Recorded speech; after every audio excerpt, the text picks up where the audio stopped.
Thanks for joining us for this episode, and I do want to remind you to make sure that you are following us on Apple Podcast, Spotify, or wherever you may listen to podcasts. You can also subscribe to our YouTube channel at youtube.com/@churchadvance, and you can actually watch video versions of each episode. We'd also really appreciate it if you could leave us a 5-star review and share this content with other pastors and church leaders. We want to help as many of these folks as we can, and so we'd really appreciate you sharing this episode with your friends. Well, thanks again for joining us as we begin today's episode and continue to advance a reformation of fellowship, partnership, and gospel hope amongst Bible-believing pastors and churches. This is Church Advance with Bryan Sams.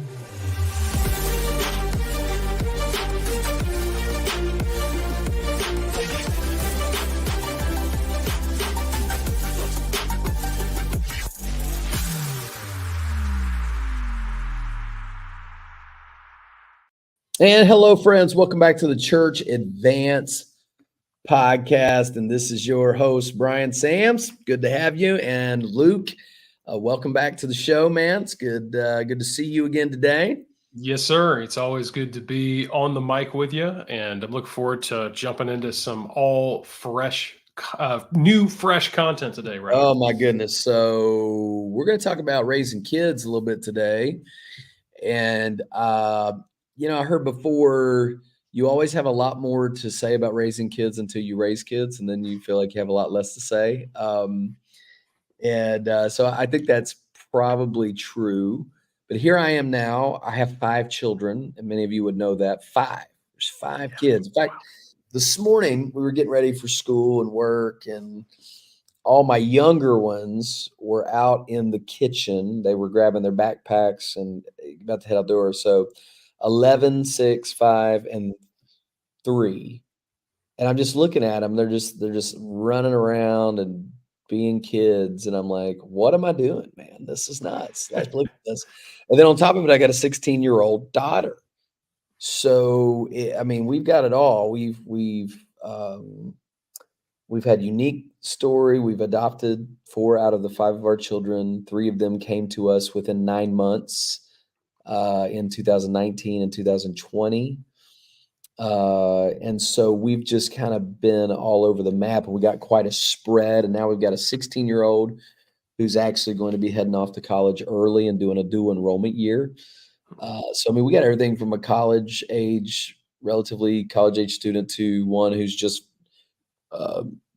not yet in kindergarten. So yeah, man, we're doing it. And I know that I know less about parenting now than I did probably before I had kids. But I do think that there's something unique about raising a lot of kids. And really, I never really thought about 5 kids as a lot until people start asking you how many kids you have. And the reaction's the same everywhere I go. Wow. Oh, man, I must be busy, or you guys are crazy. And I'm like, wow, I guess I didn't really think about it. I do know when I see somebody with 6 or 7, 8 kids, but I guess I thought 5 was still, we're outnumbered, man. Once you call 3, you're outnumbered. So, wow. Yeah, man, Luke, you're raising a little gal. I was going to say, you've got 5. I've got 1. She's almost 7 years old. Some days it is like the most wonderful gift. Other days it's just, I want to pull my hair out. And so you've got that times 5. So yeah. And so before we dive into the main content, I just had a couple questions pop into my head. I want to ask you. One is kind of just for fun, and one is a little bit more serious. So the kind of more just for fun question, because I know how I've asked myself, or I guess noticed this many times, but in my own parenting. But what is one thing that before you had kids, you said you would never do as a parent that you have found yourself doing?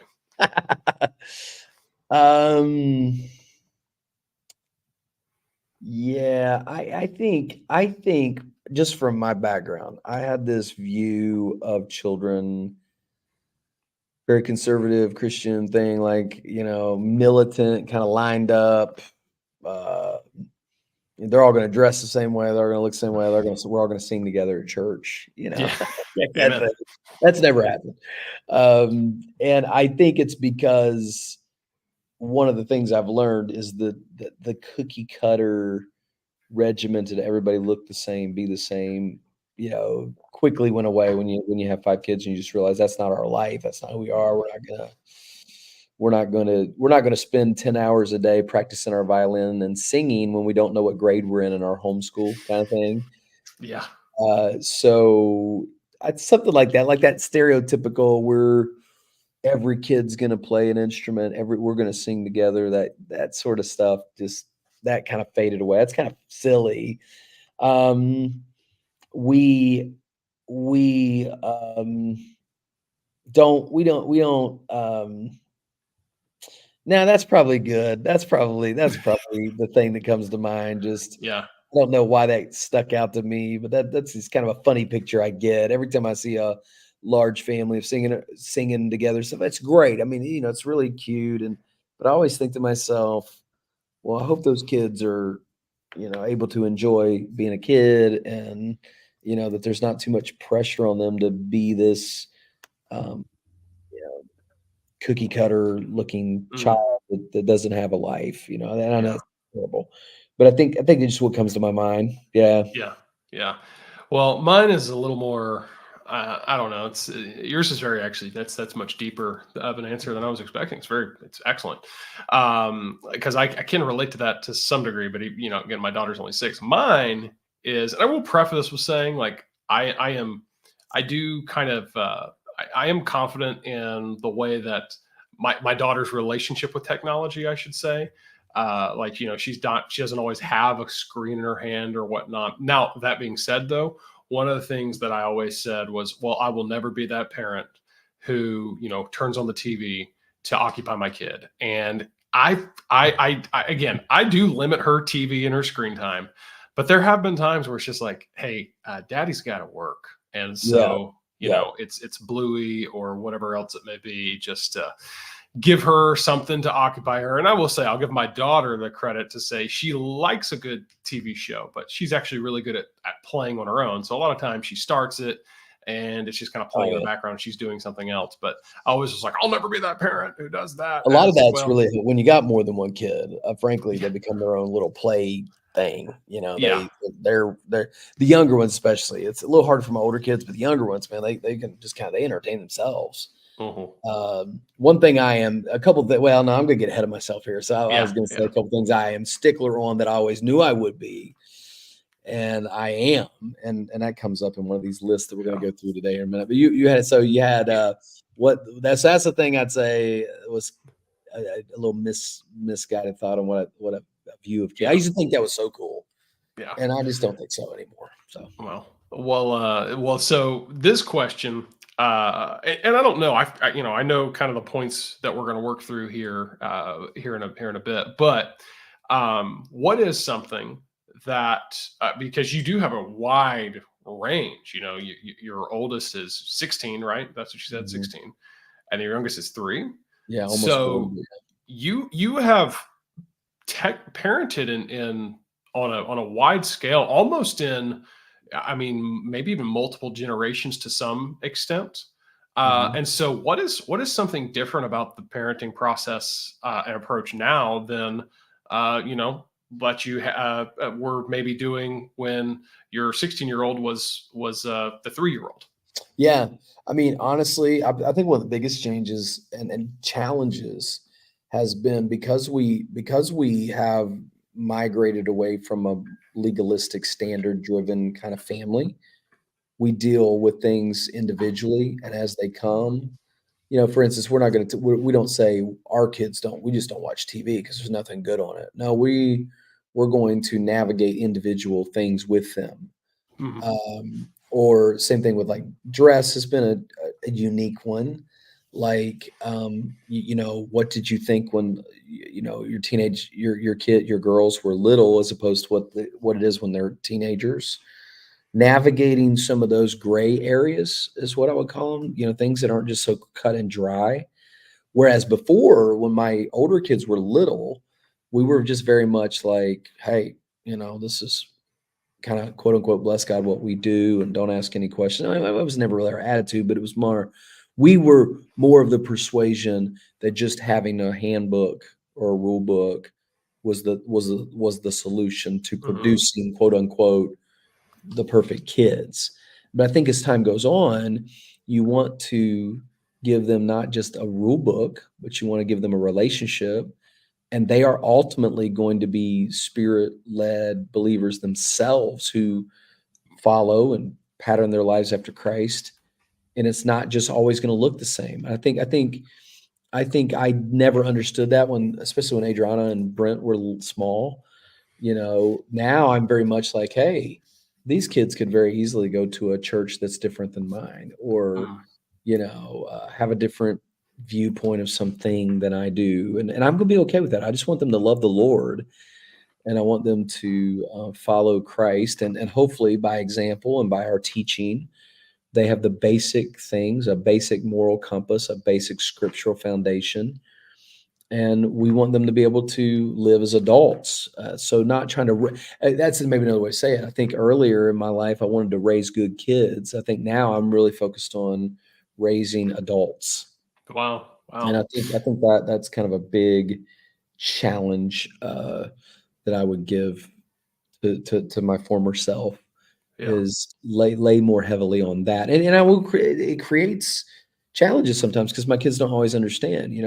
I might say, "Hey, I just don't like that song." And then I have to reason through the whys about it. And it may Mhm. not be like a cut and dry thing. It's just they might listen to a secular song or even a Christian song, but I might just not feel like it's appropriate for our family. Yeah. Like it might be, I know there's a lot of Christian songs out there about water. It seems like about water baptism. I don't know if you picked up on that. It's like Mm. that those are I just don't want to blur those lines. Mhm. And then you've got the issue of what is exactly acceptable when it comes to entertainment. Um, whether it's music or media, audio, visual media, you know, what level of things are okay to watch, and that's going to be totally subjective for so many people. Yeah. But I have to be able to talk my kids through when I say I don't want you to do that, and here's why. Hmm. Instead of just we don't watch movies, or we Yeah. only watch G-rated things, or whatever that standard is, which is that's all fine. I'm not saying you shouldn't do that, maybe if that's what you want to do. I'm just saying working through things on a more individual level that causes them to think and reason and come up with ultimately their own decision whenever they're able to make those decisions. That's the way that I think is more healthy. Yeah. Yeah, and there's been this, and we won't stay on this too much longer, but there's been this mindset amongst more conservative independent Baptist churches and families that as long as you send your kids through this pipeline, if you will, that they've created with their church 3 times a week and going to the Christian school and doing the Mhm. Christians, or doing the church athletic program, and then going to the Bible college or Christian college, and as long as you send your kids through this exact pipeline, Mhm. then they're going to turn out, just guaranteed. And, in my life, I'm the oldest of 4. And that would be how we were all raised. And I'm not complaining. I had a great time. I loved it. But my experience was very different than, for example, my younger sister's experience. We were sent through virtually the exact same pipeline. And for her, and she's turned out great in her own way, but there's almost no room for individuality in that approach, Right. or there is no room for that. And it really can disappoint parents in the end, because when their kids don't turn out, like they don't get the product that they feel like they were guaranteed, it can be very difficult for a parent there. And so, yeah, that whole mindset of sending them, like I said, through this pipeline or cookie cutter process, it does Yeah, not work. I think parents have to come down to this question: what is our objective? Mm. And I believe a parent's objective is really 3 things. One, it is to create a God awareness amongst your children through scripture, through teaching. They need to be aware of God. They need to know who God is. You connect that to them through church, through teaching, through Bible study, prayer time. create a God awareness. Number two is to create an example of the believers. You're modeling the faith. And then number three is to teach them life skills, and to learn how to do things, whether that's take care of finances, whether it's, um, you know, finding out how to just do things that you need to do to be functional in life. And that starts when they're little, right? You got to teach them how to eat. You got to teach them how to change their clothes. I know that's simplistic, but you got to create a God awareness. You've got to provide an example, and then you've got to show them how to do life. That includes things like structure and rules and becoming obedient and functional and normal and relational, all those things that matter. I think those are the three kind of lanes that a parent finds himself in. Not, they've got to go to this certain church, they've got to dress a certain way, they've got to think exactly like us. I think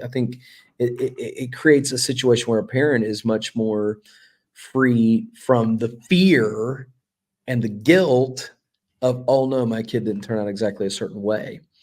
I just don't think that's fair. I think things have changed so much with social media and internet. I mean, you can't keep ultimately kids back from being exposed or knowing about other belief systems or other church ways of doing things, styles, and all these sorts of things. That's why your primary thing is create a God consciousness. Yeah. So they can then apply their relationship with God with all these things ultimately that you could never keep up with as a parent. You're just hoping they understand who God is, they know the Bible, and they want to follow him. And it might look different for them than it did for us in our upbringing. And I think that's keeps me sane, if you will. Yeah. Because that pipeline mentality, again, that's the only word I can come to mind with it, of like, hey, sending them through. If you think of it, and really not to just pick on, for all those out there who think all we want to do is pick on independent Baptist, really, you can apply that in any, for those who just think, oh, if I read this book and I apply the teachings in this book to every kid, not to say you can't glean from that, but, just thinking you can send a kid just to a church, to a school, to a whatever, and it output a guaranteed result. Not only is that an unrealistic expectation, it's kind of lazy parenting, Yes. because parenting requires a lot more attention than that. Yeah, legalism in general is lazy living. It's Yeah. as long as I do a few certain set of things, I'm good. And that's not right. And how many tragic stories can we point to? The kids were cookie cutter their entire life, go to Bible college, get married, and then it all starts falling apart. Yeah. Well, that's because there was no room to grow, express themselves, learn, reason together. And I think that's more my job. And I've learned that with my oldest ones so far more. I do think it's progressive. I think that when they're younger, there are just certain A, B, C, D, E. This is what we do. As you get older, then we have to start letting reason. We have to essentially see if they're ready to make choices, wise choices. Like that's one of the only ways you can know. Now you can wait. You can wait till college. You can wait till early adulthood. It's fine. But maybe it's my daughter who's got her license, letting her go hang out with some friends at the mall, or we have this outdoor mall. She's went just the other day, and trusting that she's going to make good choices and do right things when she's there, showing me that she's got her act together. Rather than you'll never drive, you'll never be with a friend that I don't know. I got a background check every parent, whatever. I'm not saying I don't know the kids, and she would tell you if she was here. There are certain friends that I'm comfortable that she would do something like that with, and there would be friends that I would never sign off on that for. Or people, acquaintances more. I have to know that I've taught her scripture, that I've made her aware of God, how life works, and that she can go out and make those choices. I've seen, like with my kids, money's a good one. My older ones are learning money right now, and they've got savings and they earn money. We don't do allowance, we do earnings. And they, I'm watching their spending, and I pulled them aside and said, I just want you to know, it concerns me that everything you want to buy, everything is all clothes, or my son likes, energy drinks or whatever it is. And I'm like, man, or Fortnite skins. Yeah. And I'm like, dude, you're going to wish you would have reappropriated some of this. So it's not like I'm not being legalistic. I'll let them, hey, if that's what you want to buy clothes with your money, you earned it. Um, and but I make them tithe, and I say, because that's a pattern I'm trying to establish and teach, and I make them save a certain amount. But you've got a spend category. I'm not going to tell you what to do. You can do Yeah. whatever you want to do with it. But then I'm going to watch and coach Mm. at some level. You know, my little kids, they don't have a choice. They don't have money. They're That's not an option. Yeah. Um, and I think I told one of my kids just yesterday concerning money. You will never lack anything you need. So you don't have to ask me about it. If it's related to school or clothing or shelter or food, I got you.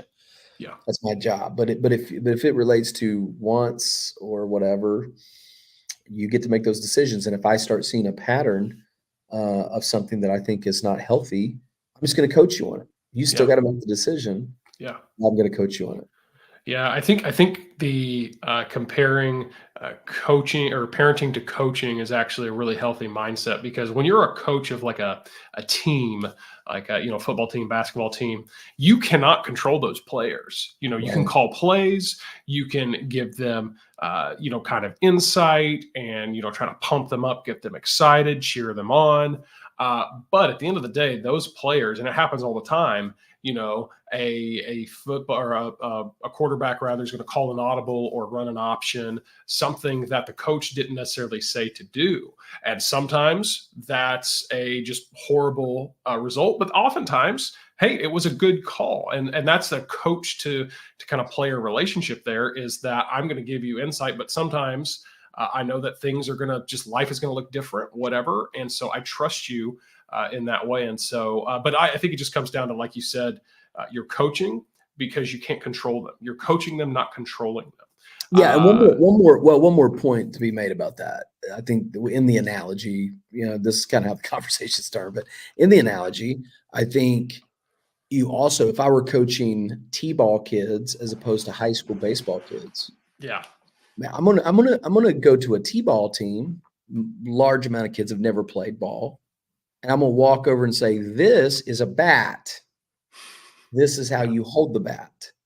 Yeah. This is a baseball. This is first base, second base, third base. This is right field." That's what I mean by when they're little, you are training and teaching how life works, establishing authority, establishing patterns. But as they get older, there is going to be more, they're going to know that. They're going to know what they're supposed to do. Now it's like execute, or you're going to set the bench. Mm-hmm. Yeah. Whereas in T-ball, first grade, second grade baseball, everybody's got to play at least a couple innings. Yeah. Yeah. So there's you're expecting that those foundational things were brought in. That's why they call it elementary school, elements, Mm-hmm. fundamentals. Then secondary is, and it's even in college. You see the same thing. Earlier freshman year, true, false, multiple choice questions can be acceptable. But as they move on into senior year, graduate school, doctorate. I teach a doctorate course right now. Honestly, I don't even hardly meet my student. It's like, read Mm-hmm. this. I'm meeting with you. Show me your outline. Let's meet for 30 minutes. Okay, your paper's due next week. I'm kind of coaching them along.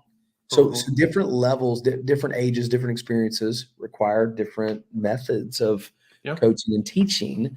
And I think that's the same thing you find with kids. And I will say this: we're going to bridge into a topic for that we're really going to kind of tease out over the next lesson or two here.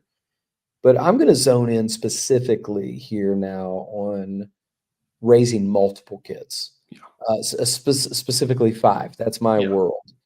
And what is it that we are trying to do as a couple to raise 5 children at the same time in a Christian environment, to model the faith, to instill a God consciousness, and to teach them how to do life? Oh. And so we're going to, over the next couple episodes, maybe 1 or 2, give you 10 tips for raising multiple children. I think many of them would overlap for a child or one child, but there's some basic principles we've tried to do that really, really are beneficial. And so, um, Yeah, let's maybe kick it to the next episode here, Luke, and Yep. that gives you a little foundation of what we're going to work with here. But I mean, parenting's tough, man. Parenting is Yeah. not easy. It's a challenge. It's work, and I will say this, but there's no greater work Yeah. um, that you could do, and no greater discipleship opportunity that you have, and to mentor and model and teach the faith to those that God has entrusted to you. It's the highest honor. So we'll look forward to diving into that next time, man. Yeah. Yeah, let's do a couple quick takeaways for the Yeah, episode. Just two kind of tweetable things that you yeah, said that I want to yeah. reemphasize, or that we said. I don't remember who did, but I know you said this one. Legalism is lazy living. Yes. That's something applicable to parenting, but also just anything. So again, that's just So somebody. Some, it's universe. Like I stumbled on a sermon today. I don't even know how. I was looking. Well, we're going to do a future episode on sermons, specific sermons that impacted me, and I was looking for one of them, and I Mhm, found this other sermon, and it was lazy mhm, preaching. It mhm. was topical, lazy, and I just thought to myself, it's that whole same spirit. It's easy preaching, it's easy living. It requires no thought. It requires no nothing. All you have to do is get a manual and tell you to do 1, 2, 3, 4, 5, 6, 7, and you do it, and it's done. It's easy, Yep. but it's shallow and it's weak, and nothing of life in life that's of any substance is easy. Nothing. Yeah. So I Yeah. don't want easy street, man. That's not what I'm looking for. Yeah. So somebody out there tweet that or X, post that on X, I guess we should Posted on say. X. Post on X. And Legalism is lazy living. And then the last one, which again, don't think it was explicitly stated in this way, but I think I'm going to sum it up in parenting is coaching, not controlling. It is coaching your kids. And I love the analogy of the different levels, the different age groups, and obviously yeah, different ages. There can be different levels of or ways and approaches that you take it. But it is more about coaching at the end of the day than it is controlling. So, absolutely. yeah. Well, Bryan, like I said, we're going to pick it up with our actual Raising Five Kids content in the next episode. Mhm. But if there's any final thoughts, you kind of take us No, home on man. this one. We'll look forward to this. This would be more of a philosophical talk about uh, really raising kids with what is our goal and our focus. And now we're going to get into the more practical elements. So, guys, thanks for joining us. I hope you'll find this helpful. And we're sure looking forward to the next time that you join us for Church Advance Podcast. God bless you guys. Have a great day. Thanks again for joining us for this episode. And we really would appreciate it if you could leave us that 5-star review. And then, of course, share this content with your friends. We want to help as many pastors and church leaders as we can. And be sure to, of course, follow us on Apple Podcasts, Spotify, and wherever you may listen to podcasts.